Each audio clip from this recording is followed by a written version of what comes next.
అప్పుడు అంజమ్మ తన అన్నయ్య కత్తి పెట్టి కాలు పెట్టి సంపుతా అంజమ్మ నిన్నుగా నువ్వు ఎంత కీములైనా రాలే. ఇక తలుచుకో, నీ భర్త భర్త భర్త అన్నావు కదా, నీ భర్తను తలుచుకో. 5 నిమిషాలల్లా నీ పానం తీస్తున్నాను.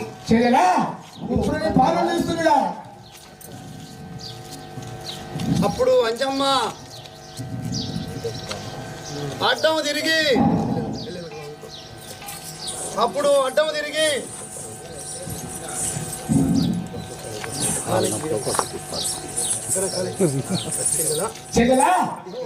ఈ కత్తితోటి పొడుస్తా.